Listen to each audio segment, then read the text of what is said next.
এটা খুবই সাংঘাতিক এবং এই খবর বাংলাদেশে পড়তে হবে এটা কল্পনার বাইরে ছিল। এই যে জুলাই আন্দোলন, জুলাই অভ্যুত্থান, জুলাই স্পিরিট, জুলাই চেতনা, আগামী দিনের বাংলাদেশ গড়তে হবে, এই জুলাই আন্দোলন থেকে জুলাই স্পিরিট বলতে বলতে বলতে বলতে তো কতজন মুখে ফেনা তুলে ফেলেছেন, এবং সবচেয়ে বেশি ফেনা তুলছেন সরকার সংশ্লিষ্ট যারা, তাদের সময়ে এসে এই খবর জুলাই গণ অভ্যুত্থানে আহত হয়ে চিকিৎসাধীন অবস্থায় 4 জনের বিষ পান।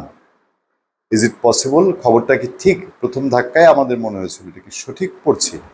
কতটা বেদনা, কতটা যন্ত্রণা থাকলে এই ধরনের একটা ঘটনা ঘটতে পারে, বা কতটা ধিক্কার হলে জুলাই গণ অভ্যুত্থানের স্মৃতি। এই যে আজকেও এনসিপি নেতারা বলছে যে 2 জন উপদেষ্টা আছেন, মাহফুজ আলম এবং আসিফ মাহমুদ সজীব ভুঁইয়া, তারা জুলাইয়ের গণ অভ্যুত্থানের রিপ্রেজেন্টেটিভ হিসাবে সরকারে আছেন।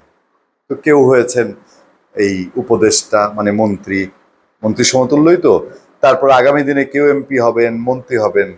কোথায় যারা আহত, নিহতের পরিবার, তারা কোথায়? তাদেরকে কতটুকু দেখা হচ্ছে? শুধু কি একটা ওই কি ফান্ড ঘোষণা করে দিলাম, ভাতা ঘোষণা করে দিলাম, তাতেই সব শেষ?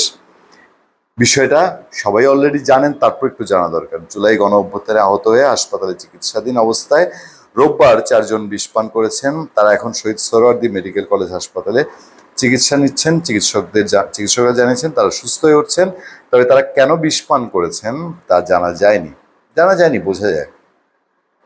জাতীয় চক্ষু বিজ্ঞান ইনস্টিটিউট সূত্র জানিয়েছে, বিষ পান করা এই 4 জন জাতীয় চক্ষু বিজ্ঞান ইনস্টিটিউটে চিকিৎসাধীন ছিলেন। বেলা 2টা থেকে 2:30টার দিকে তারা বিষ পান করেন। কর্তৃপক্ষ জানায় 4 জনকেই শহীদ সোহরাওয়ার্দী মেডিকেল কলেজ হাসপাতালে চিকিৎসার জন্য পাঠানো হয়। জাতীয় চক্ষু বিজ্ঞান ইনস্টিটিউট বলছে, জুলাই আন্দোলনে চোখে গুরুতর আঘাত পাওয়া 55 জন এখনো এই হাসপাতালে আছেন। তাদের মধ্যে 4 জন বিষ পান করেছেন, কিন্তু কেন বিষ পান করেছেন, বিষ তারা কোথায় পেলেন, এ বিষয়ে কিছু জানা যায় নাই, এবং এটা তারা বুঝতে পারছেন না। হাসপাতাল কর্তৃপক্ষ, হাসপাতালের পরিচালক এ ব্যাপারে কোনো মন্তব্য করতে রাজি হন নাই। আহত ব্যক্তিদের অবস্থা জানতে চাইলে হাসপাতাল থেকে জানানো হয়েছে 4 জনই ঝুঁকিমুক্ত আছেন। একটা প্রতিবাদ, নিশ্চয়ই প্রতীকী প্রতিবাদ। দেখেন, জুলাই আহতরা আন্দোলন করতে করতে, বিক্ষোভ করতে করতে প্রধান উপদেষ্টার বাসভবন যমুনার সামনে গিয়েছিল। জুলাই আহতরা বিক্ষুব্ধ হয়ে হাসনাত আবদুল্লাহরা গিয়েছিলেন সেখানে থামাতে। অনেক বেশি রকম অ্যাগ্রেসিভ হয়েছিল।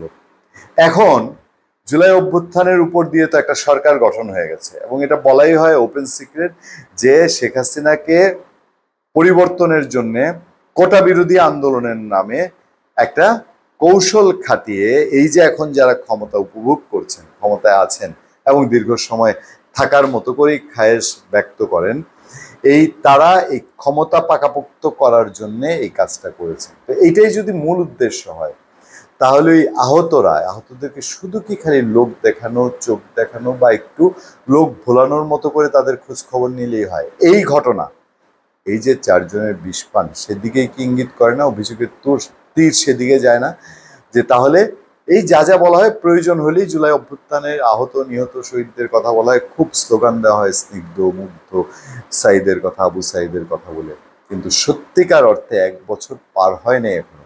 ঢাকঢোল করে জুলাই আগস্ট পালনের কথা বলা হচ্ছে, কিন্তু এদের খোঁজ কতটুকু রাখা হচ্ছে? এই একটা ঘটনায় মুখোশ উন্মোচন হয়ে যায় না? ধন্যবাদ সবাইকে। ভালো থাকবেন, সুস্থ থাকবেন। দেখা হবে, কথা হবে আপনাদের সাথে। আতিক রহমান, পূর্ণিয়া।